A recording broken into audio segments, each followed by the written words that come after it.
Chosen one, oh, you didn't come here by accident. You were summoned. If you're reading this, you're not just part of the crowd. You're part of the shift. The ones who were never meant to blend in, never meant to stay silent, and definitely never meant to play small. This is your confirmation. You're not too intense, too emotional, too aware. You're exactly right on time. The world told you to be quiet, to make peace with dysfunction, to dim your light so others could feel comfortable in the dark. But that version of you, it expired. What's rising now is the version that speaks with fire, moves with purpose, and sees through every performance like glass. This space is not for spectators. It's for the bold, the clear, the anointed, the ones who have receipts and the range. You didn't just survive. You evolved into someone who turns silence into impact and truth into transformation. So take a breath, square your shoulders, and get ready. This isn't about revenge. This is about restoration. And when the truth walks in, with your voice attached, oh, the atmosphere changes. Welcome to the table. We've been waiting for you, looking for purpose and peace. Hit subscribe and start the journey. They dismissed the voice at first, not because it lacked clarity, but because they were too invested in the noise of their own illusions. They laughed like spectators at a performance, mistaking silence for insignificance. What they never realized is that some truths are seeds, quiet, unassuming, and buried deep. But when they grow, they crack the foundation. And now, the tremors are everywhere. The moments once mocked are now patterns they can't ignore. What was once labeled overreaction reveals itself as foresight. They try to rearrange the past, repaint the truth, but the stains don't lift. It's not guilt they're drowning in, it's recognition. The discomfort comes not from the messenger, but from the accuracy of the message that haunts their every outcome. It was never a warning wrapped in anger. It was a mirror handed gently, and now they can't stop looking. They thought restraint was weakness. They misunderstood stillness for softness. But the truth didn't need volume. It needed time. And now, time has done what a raised voice never could. Every denial echoes back as confirmation. What they ignored became the soundtrack of their unraveling. It plays in sideways glances, collapsing friendships, and decisions that boomerang. Step beyond the screen, join, and help light the way for others. They thought truth was something to debate, but it's become something they must live with. The erosion isn't loud, it's consistent. And it's their own patterns, not vengeance, that's pulling everything down. The truth didn't break them. It simply arrived and refused to leave. It wasn't the behavior that shook the ground, it was what breathed beneath it. You didn't just notice the mask, you described the thing that wore it, not with cruelty, but with piercing accuracy. The facade depended on confusion, on misdirection. But you saw the architecture behind the performance and whispered its blueprint out loud. That's when the disturbance began. What they called personality was a shield for something older, something ravenous. It fed on the illusion of innocence, thrived in spiritual camouflage, and relied on charm as currency. You didn't insult, you revealed. You didn't guess, you recognized. And that recognition rearranged the balance completely. The unraveling started the moment the unseen was made visible. They tried to laugh it off, but shadows flinch when named. And now the performance cracks, not under pressure, but under precision. You didn't bring chaos. You exposed what chaos had been masquerading as peace. What they protected now paces in plain sight. There are no loud accusations, no dramatic reveals, just words that land like tuning forks, resonating through every distortion they used to shape the narrative. The fear isn't in being judged. It's in being seen clearly. And what they once managed through charm now unravels under observation. When your heart is full of God's love, it's a sign to give. By tapping the super thank you button and offering $100 or more, you become a vessel of His grace. Your generosity can change lives, reaching hearts you may never meet. You have a divine purpose, and this act of faith carries His light forward. Give now, and may His blessings surround you always. They were never afraid of conflict. They're afraid of the calm voice that sees too much, says too little, and speaks only when it's time. Because when the unseen is spoken, it can no longer pretend. And when something hidden is given shape, it can't go back to hiding. They place their bets on disappearance, not endurance.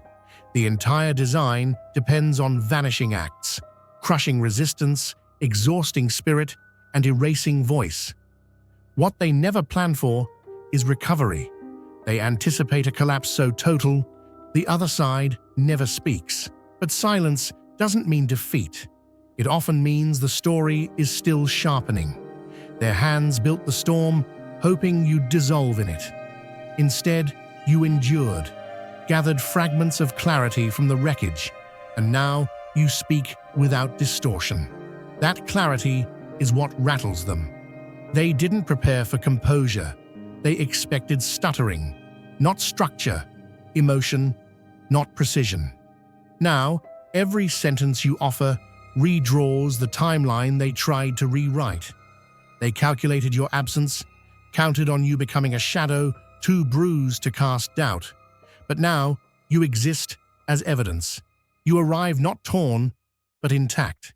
You don't chase pity. You wield memory like architecture, reliable, visible, and untouched by fiction. This isn't survival as they imagined it. This is transformation that rearranges the narrative. It's not that you returned. It's that you returned articulate, whole, and capable of dismantling illusions with facts. Their discomfort isn't about your voice. It's about the resonance of what you remember. They rehearsed a version of events where you couldn't speak clearly. But now your words carry a rhythm that doesn't require defense. You don't plead. You don't perform. You testify. And nothing disrupts constructed reputations more than steady truth. That's why the unraveling begins, not with confrontation, but with presence they failed to erase. Retaliation is a script they hope you follow, loud, reactive, easy to discredit. But instead, you bring order. Not chaos, not revenge, a record. Calm recollection becomes their collapse. You don't throw accusations. You submit a log of what is. The tension doesn't come from anger. It comes from exactness. No venom, no spectacle, just consistency. You speak with the tone of someone who no longer needs permission to tell what already happened. That kind of voice isn't easily dismissed because it doesn't waver. It mirrors. It catalogs. They don't fear noise. They fear clarity. Because clarity is hard to twist. And now, you speak without needing to be louder than the lies. The truth moves on its own. You aren't arguing. You're presenting. And what you reveal was always there, waiting for the dust to settle. Where they hoped for outbursts, you offer alignment. Where they anticipated destruction, you embody record-keeping. Each detail you offer chips away at their version, not because it's loud, but because it's exact. Emotion doesn't power you. Alignment does. And that kind of precision feels like judgment, without ever having to say a single condemning word. You don't chase exposure. You clarify. And in that, the unraveling takes care of itself. They tried to turn your truth into a tantrum. But what you delivered instead was unmistakable proof. And no one knows how to bury that. Step beyond the screen. Join and help light the way for others. They don't break from being seen. They break when those helping them hide are seen too. What causes the collapse isn't just the spotlight on the actor, but the glare that catches the stagehands still holding props. It's never been about one lie. It's about the entire setup around it. Those who stood still while damage was done. Those who knew but said nothing. The unraveling begins when neutrality is no longer an option. When you speak, it's not just about what someone did. It's about who stood close enough to know and chose silence. Those who laughed from the sidelines, clapped from a distance, or said, "That's not my fight," now realize their fingerprints are on the aftermath too. The discomfort spreads like smoke, not because of accusations, but because of the undeniable shift in atmosphere. Applause fades, deflections crack. The loyalty built on ignoring harm disintegrates. What once looked like detachment now reads like approval. And everyone trying to appear clean realizes their quiet helped build the mess. You don't just expose behavior, you expose the culture that allowed it. The entire performance loses its audience. The charm, the excuses, the carefully preserved image, none of it survives the shift in perspective. There's no more leaning back and letting it pass. Now people must decide what side of the mirror they're on, and that's what undoes them. Not being singled out, but having the curtain lifted on the entire cast. Suddenly, what was supposed to be your breakdown becomes their reckoning, and there's no edit button for that moment. It's not the lie itself that falls apart, it's the structure it relied on. The real disruption isn't in calling out what they did, but in diagramming how they did it. You don't just recount events, you deconstruct the logic behind them, highlight the repetition, mark the patterns like map coordinates. That's where the collapse begins. What they call misunderstandings reveal themselves as choreography. Every move calculated. A shift in narrative here, a selective truth there, emotional leverage applied in just the right places. Not chaos, blueprint, and you decode it with precision. They've thrived on the assumption no one would notice the mechanism behind the illusion. But you don't describe the surface. You reverse engineer the entire machinery. The timing, the tactics, the performance changes based on audience. You name the pieces, not the noise. That's why the unraveling feels surgical. When your heart is full of God's love, it's a sign to give.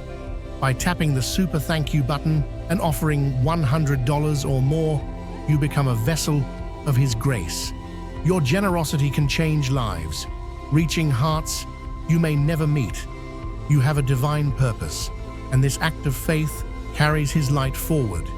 Give now, and may His blessings surround you always. And this time, it's not a matter of opinion. It's a breakdown of structure. People don't just see what happened, they understand why it kept happening. That realization doesn't just shift sympathy, it dismantles trust. It's not that you out them. It's that you expose the way their control was never spontaneous. It was a system that fed on confusion, on split versions of self, on blurred lines. You mark every gear in that machine. Now even those who once excused it, pause. They see a system, not a slip, a formula, not a mistake. And the moment the truth hits, the entire operation loses power. It can't function under analysis. It wasn't designed to be understood, only to manipulate. What you've done is not accusation, it's revelation. And revelations can't be walked back.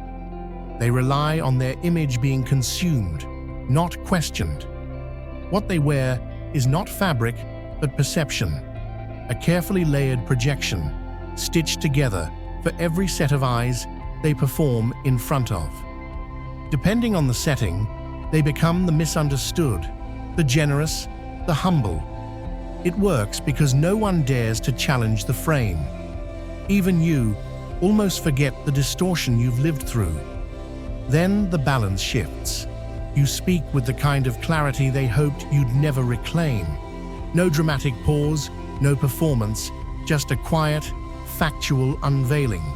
You don't pull the rug out, you simply lift it, and what's been swept under spills into the open. Suddenly, the admiration they've curated for years turns into awkward silence. The audience doesn't gasp, they squint. Recognition is silent and devastating.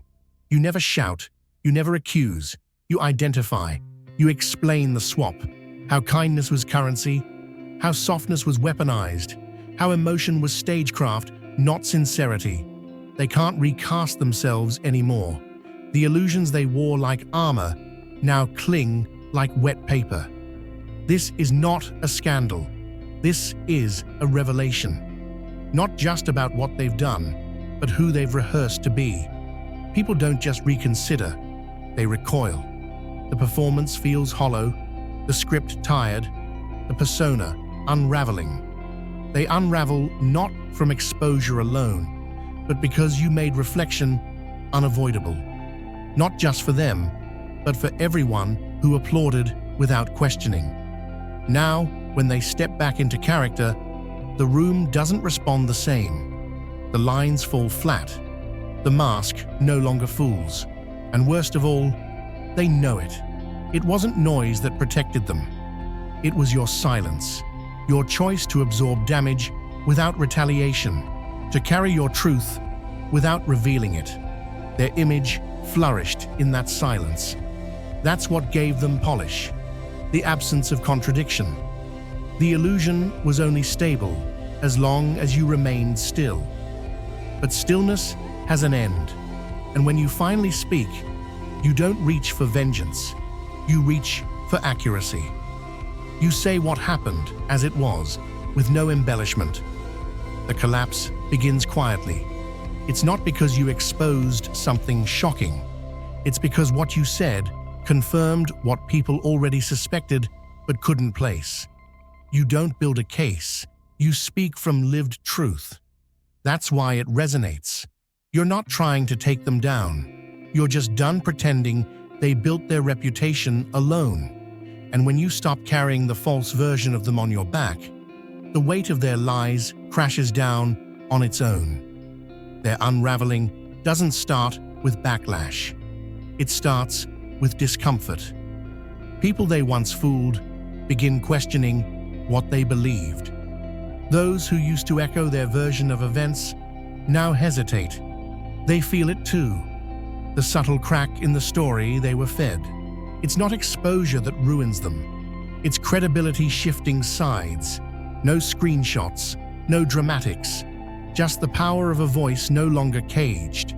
They hoped you'd remain quiet, but when you finally speak, the story they told for years loses its foundation, and with it, their entire image collapses from the inside out.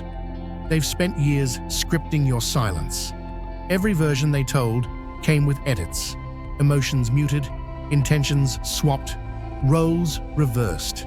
They needed the illusion to stick, not because it was strong, but because it was repeated enough to seem real. Their strategy wasn't just domination, it was direction. Behind the scenes, they sculpted perception like clay, casting themselves in roles that made questioning them feel like betrayal. But something shifted. You didn't yell, didn't plead, didn't flinch. You just started telling the full version. Not louder, truer, not messier, clearer. It wasn't about fighting for space in the story. You simply reclaimed the lens, and suddenly, the angles they once used to distort everything no longer held. You didn't break the frame. They outgrew it. People listening to your version didn't need evidence printed. They felt the weight of truth in the way your words aligned, in how your calm contradicted their chaos. Suddenly, the charm they once weaponized landed flat. Their momentum stalled, not because you attacked, but because they had nothing left to spin. Each attempt to pivot now looks rehearsed. Each plea for sympathy falls into silence. They are not used to standing in a story they can't reshape. The language no longer bends to them. They speak, but it echoes strangely. The role doesn't fit anymore. And that's when panic sets in. Not from defeat, but from irrelevance. Step beyond the screen. Join and help light the way for others. You don't just correct the record, you rewrite what they tried to bury. Your voice becomes the steady rhythm others trust. And the greatest collapse isn't theirs, it's their story disintegrating in real time. Because what once sounded like a plot now feels like a cover-up. And the audience, once so easily swayed, no longer buys the script. The fallout isn't about volume, it's about control shifting. And now, the story is yours. They don't fall because you scream.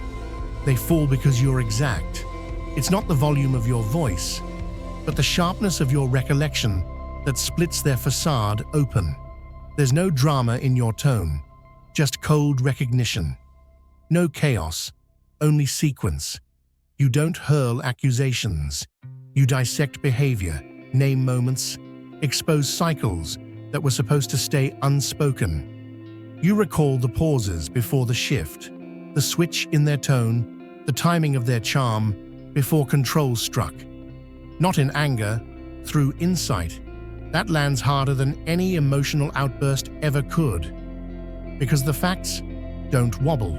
They build, they stack, they connect. And every detail you bring makes it harder for them to shape-shift. They lose control, not because you're fighting, but because you're observing, mapping, repeating their tactics back to them in a language that cannot be denied. The weight of your precision makes it impossible for others to look away. Even their defenders flinch, because the truth, in its clearest form, can't be dismissed. It echoes. You don't expose behavior by chance. You understand it by structure. And once a method is understood, it can't manipulate anymore. Their entire game relies on confusion. You remove that. You strip away the fog and let people see the pattern for what it is. And now, nothing they say sticks. The more they talk, the more transparent they become. Because when truth is delivered with such steadiness, lies lose shape. You don't wound them. You remove the illusion they built. And that's what breaks them. They never believed your depth would be remembered, only mocked. What they failed to grasp is that insight doesn't require permission. You were never inventing meaning. You were revealing it before they were ready to see. And in their denial, they laughed. They called you too much, too strange, too intense, until they started echoing your language behind your back. The irony is painful. They tried to wear what they once rejected. They recycled your expressions, mimicked your tone, rewrote your discernment like it was their own invention. But it didn't land. It didn't resonate. Because imitation without embodiment is just noise. And truth borrowed doesn't hold weight. It slips. They wanted the fruit, not the roots. They admired your vision only after it proved correct.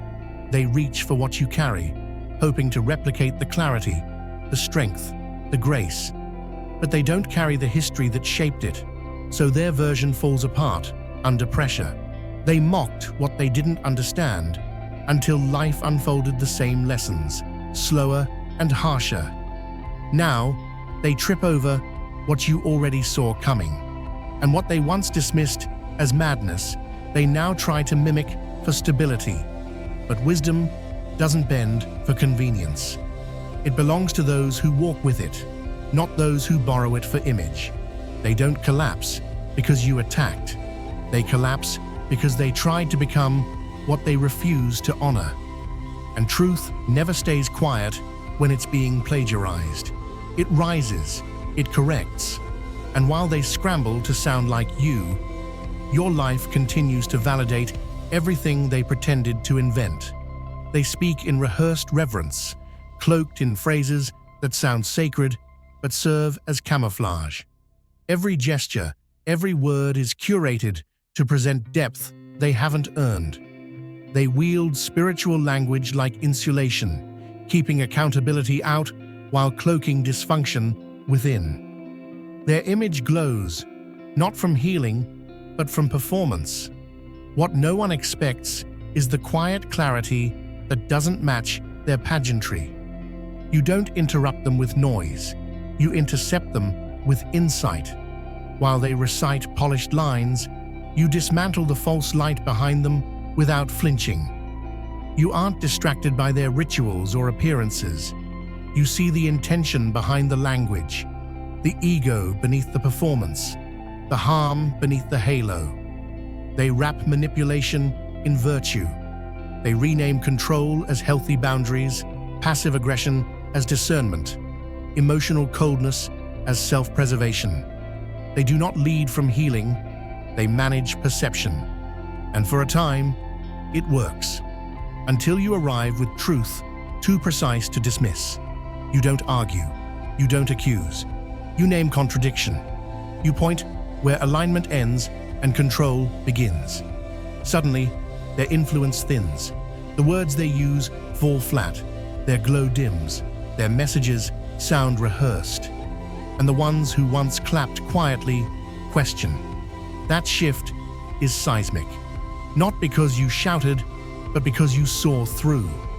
The protection they relied on dissolves not by force, but by exposure. Their mystique doesn't fade, it evaporates. And what follows is not vengeance, it's consequence. Not from you, but from the return of truth unspoken. The false peace they crafted fractures, and reality moves in, where illusion once ruled. You didn't dismantle their sanctuary, you just told the truth. And now, the ground beneath their performance crumbles. On time, without warning, with no need for rage.